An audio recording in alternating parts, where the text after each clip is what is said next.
बहुत समय पहले की बात है। एक छोटे से गांव में एक टूटा सा घर था। उसी घर में रहते थे रामदीन और उसका जवान बेटा अर्जुन। रामदीन बहुत गरीब था। दिन भर खेतों में मजदूरी करता, तब जाकर घर में चूल्हा जलता। लेकिन अर्जुन जवान था, मजबूत था, लेकिन उसके दिल में हमेशा पैसों का लालच ज्यादा रहता था और वह सोचता था कि हमारे पास भी पैसे हों और हम भी एक अमीरों जैसा जीवन जीते। पिताजी, हम इतने गरीब क्यों हैं? काश मेरे दादाजी राजा होते और उनके पास धन दौलत इतना होता कि वह आपको देकर जाते और आप मेरे को देते। आज मैं गाड़ी, बंगला, पैसा और बड़े ऐसो आराम की जिंदगी जीता, लेकिन पता नहीं कब तक ये गरीबों की जिंदगी जीनी पड़ेगी। पिताजी, ना खाने को रोटी है, ना पहनने को कपड़ा। रामदीन हर बार चुप हो जाता और अर्जुन की इन बदतमीजी बातों के लिए अर्जुन को कुछ नहीं कहता। और एक दिन रामदीन अर्जुन से कहता है, अर्जुन बेटा देख, हम इतने पैसे वाले तो नहीं हैं और ना ही तेरे दादाजी इतने पैसे वाले थे, तो अब सोचने से कुछ नहीं होता बेटा। और अब तू मेरे साथ खेतों में चला कर और वहाँ पे काम जाकर करा कर बेटा, तब जाकर हमारे अच्छे दिन आएंगे बेटा। इतना जवान बेटा होकर के तू घूमता है और मैं अकेले काम करता हूँ, मुझसे अब खेतों में काम नहीं हो पाता। पिताजी, इन खेतों में मुझसे काम नहीं हो पाएगा, क्योंकि काम तो आप भी खेतों में कई सालों से कर ही रहे हो और आज हमारी दो रोटियों की व्यवस्था भी नहीं होती है। तो मेरे काम करने से कौन सा हम करोड़ों रुपए कमा लेंगे? तो मुझसे ये काम नहीं होगा। और रामदीन अर्जुन के मुंह से यह बात सुनकर वह अचानक नीचे गिर पड़ता है और उनकी हालत इतनी खराब हो जाती है, वह इन बातों को सह नहीं पाते। अर्जुन की बात उनको इतनी बुरी लग जाती है। फिर रामदीन कहता है, बेटा अर्जुन, मुझे नहीं लगता मेरी सांसें और बची है कि नहीं बची। मुझे लगता है कि मेरे ये आखिरी वक्त है। आखिरी वक्त में तुझे कुछ बताना चाहता हूँ, तुझे कुछ दिखाना भी चाहता हूँ। मेरी अलमारी के अंदर एक बुक है जो कि तेरे दादाजी ने दी थी। बता दूं बेटा, तेरे दादाजी कोई आम इंसान नहीं थे, वह एक राजा थे। और इस बुक के अंदर उन्होंने लिखा है कि उनका सोना कहाँ छुपा हुआ है। बेटा, मुझे पढ़ना नहीं आता, इसलिए मैंने कोशिश नहीं की थी। मैं चाहता हूँ कि तू वो सोना निकाले। और ये बातें बताने के बाद रामदीन की आंखें बंद हो जाती है और अर्जुन जोर जोर से रोने लगता है। और फिर कुछ दिनों बाद अर्जुन अलमारी से वह बुक निकालकर उस बुक को पढ़ता है। यह साम्राज्य राजा हर्षवर्धन का है, जो कि अपनी दौलत के नशे में इतने अंधे हैं कि उन्हें किसी प्रजा की परेशानी या उनका दुख दर्द, इन चीजों से उन्हें कुछ फर्क नहीं पड़ता था। महाराज की जय हो। महाराज, मैं इसी गांव का एक मजदूर, मेरा नाम रामू है। मेरे घर पे 2 वक्त का खाना भी नहीं बन पाता महाराज, तो मैं चाहता हूँ आप मेरी कुछ सहायता करें। मुझे मालूम है कि तुम एक गरीब हो और तुम अकेले नहीं हो। इस साम्राज्य में बहुत गरीब है, तो मैं किस किस गरीब की मदद करूंगा। सैनिकों, इसे धक्के मार के साम्राज्य से बाहर निकालो और आगे से कोशिश करना कोई भी ऐसा व्यक्ति इस साम्राज्य में कदम न रखे। और यह कहते ही सैनिकों ने रामू को धक्के मारकर महल से बाहर निकाल दिया। और फिर राजा बोलता है, सैनिक को तैयारी करो, आज हम शिकार पर जाएंगे। और यह कहकर वह शिकार करने के लिए निकल पड़ते हैं। और फिर वह जंगल पहुंच जाते हैं और जंगल पूछते ही उन्हें एक हिरण दिखाई देती है। राजा जैसे ही हिरण को देखते ही उसकी तरफ तीर चला देता है। तीर हिरण को न लगकर वहां पर एक बैठे साधु को लग जाता है। महाराज, यह तीर तो वहां बैठे एक साधु को लग गया है। हाँ हाँ, तो क्या हुआ? वह भी तो एक गरीब इंसान है, उसे हम थोड़ा खजाना दे देंगे, वह राजी हो जाएगा। और ये बोलकर राजा साधु के पास चला जाता है। महाराज, यह क्या किया आपने? मेरी सालों की तपस्या भंग कर दिया आपने। हाँ हाँ, तो क्या हुआ? फिर से शुरू कर लेना। और सैनी को मेरा आदेश है, इन्हें कुछ खजाना दिया जाए। महाराज, हर गलती का हल खजाना नहीं होता। तो फिर क्या होता है? खजाने से तुम्हें मालूम तुम क्या क्या कर सकते हो। अपने बदन पर कपड़े पहन सकते हो, अच्छा खाना खा सकते हो, अच्छे महल में रह सकते हो, और तुम बिना पैसे के क्या कर सकते हो। आपको मालूम भी है महाराज मैं कौन हूँ, आपको मालूम नहीं है, इसलिए आप पैसों के अहंकार में बोल रहे हो। ठीक है, तो आपको आपकी दौलत पर बहुत घमंड है। तो आज ही मैं आपको शराप देता हूँ कि आप अपनी दौलत को नहीं तो छू पाएंगे और नहीं इसको इस्तेमाल कर पाएंगे, और आप ऐसे ही दौलत की तंगी से मर जाएंगे। परंतु इस दौलत को वही हासिल कर सकता है जो आपकी पीढ़ी में से होगा।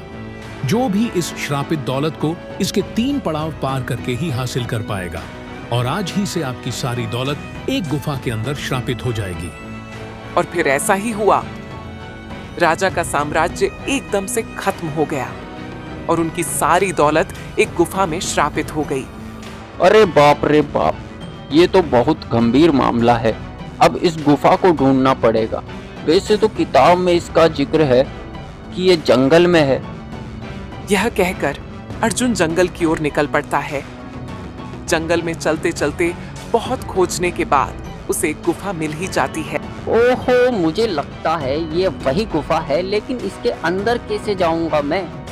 हाँ, इसके अंदर जाना इतना आसान नहीं है। अगर तुमको इसके अंदर जाना है तो मेरे 3 सवालों के जवाब तुमको देने होंगे, परंतु तुमने एक भी सवाल का जवाब गलत दिया तो तुम भी यहाँ श्रापित हो जाओगे और हमेशा हमेशा के लिए बाहर नहीं जा पाओगे। गुफा की यह बात सुनकर अर्जुन कुछ देर शांत रह जाता है और सोचने लगता है। फिर गुफा बोलती है, हाँ, क्या तुम तैयार हो? हाँ, मैं तैयार हूँ। ठीक है, तो तुम्हारा पहला सवाल, वह कौन सी चीज है जो जितनी ज्यादा बांटो उतनी ही बढ़ती जाती है? अर्जुन कुछ देर सोचता है और फिर बोलता है, ज्ञान और अच्छाई, क्योंकि जब हम ज्ञान और अच्छाई बांटते हैं तो समाज भी बेहतर बनता है और हमारा खुद का अनुभव भी बढ़ता है। हाँ, तुमने पहले सवाल का जवाब बिल्कुल ठीक दिया है। अब तुम्हारा दूसरा सवाल यह है, गरीब होकर भी कौन अमीर कहलाता है और अमीर होकर भी कौन गरीब? अर्जुन दूसरे सवाल को सुनकर कुछ देर सोचता है और फिर जवाब देता है, जिसके पास संतोष है वह गरीब होकर भी अमीर है, और जिसके पास लालच है वह अमीर होकर भी गरीब है। अरे वाह अर्जुन, तुम तो बहुत ज्यादा होशियार हो। तुम्हारा यह जवाब भी बिल्कुल ठीक था। अब तुम्हारा तीसरा सवाल है। आखिरी सवाल सोच समझ कर देना जवाब अर्जुन, वरना तुम भी यहाँ हमेशा के लिए श्रापित हो जाओगे। तो तुम तैयार हो? हाँ, मैं तैयार हूँ। ठीक है, तो तुम्हारा तीसरा सवाल यह रहा, वह कौन सा सच है जिसे लोग जानते हैं फिर भी मानना नहीं चाहते? अर्जुन सवाल सुनने के बाद में कुछ देर सोचता है और फिर बोलता है, इस सवाल का जवाब ये है कि समय सबसे कीमती है और एक बार चला गया समय कभी वापस नहीं आता। अर्जुन, तुमने तीनों सवालों के जवाब बिल्कुल सही दिए हैं, इसीलिए तुम इस गुफा के अंदर जा सकते हो। और फिर गुफा के दरवाजे खुल जाते हैं और अर्जुन उसके अंदर चला जाता है। थोड़ी दूर चलते ही अर्जुन देखा है कि अचानक उसके सामने एक शेर आकर खड़ा हो जाता है और शेर बोलता है, अर्जुन, इसके आगे तुम तभी जा सकते हो जबकि तुम मेरे 3 सवालों के जवाब दे दो, और अगर तुम इन सवालों के जवाब नहीं दे पाए तो मैं तुमको यही खा जाऊंगा, वरना तुम यहीं से अपने घर भी वापस जा सकते हो। और अर्जुन ये सुनने के बाद में कुछ देर सोचने लगता है और फिर बोलता, नहीं, मैं मेरा दादाजी का खजाना लेकर ही जाऊंगा, चाहे मुझे कुछ भी करना पड़े। आप अपना सवाल बताइए। ठीक है, मेरा पहला सवाल ये है, वह कौन सी हार है जो जीत से ज्यादा कीमती होती है? अर्जुन ये सवाल सुनने के बाद में कुछ देर सोचता है और फिर बोलता है, ईमानदारी के साथ स्वीकार की गई हार, क्योंकि वह इंसान को बेहतर बनने की ताकत देती है। हाँ, तुम्हारा यह जवाब बिल्कुल ठीक है।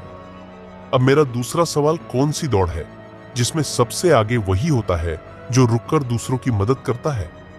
अर्जुन दूसरा सवाल सुनने के बाद कुछ देर सोचता है और फिर बोलता है, जिंदगी की दौड़, जहां इंसानियत का करुणा सबसे बड़ा आगे बढ़ने का रास्ता होती है। अरे वो तुम्हारा दूसरा जवाब भी बिल्कुल ठीक है, तो ठीक है। अब मेरा तीसरा और आखिरी सवाल यह है, वह कौन सी आवाज है जो बिना बोले भी इंसान को बहुत कुछ समझा देती है? कर्म की आवाज, क्योंकि कर्म बोलते नहीं हैं, लेकिन उनका असर जिंदगी भर सुनाई देता है। अर्जुन, तूने तीनों सवालों के जवाब बिल्कुल ठीक दिए हैं, तो अब तुम आगे जा सकते हो। और ये कहकर के शेर साइड में हट जाता है और अर्जुन आगे बढ़ने लगता है। और कुछ दूर चलने के बाद में अर्जुन क्या देखा है?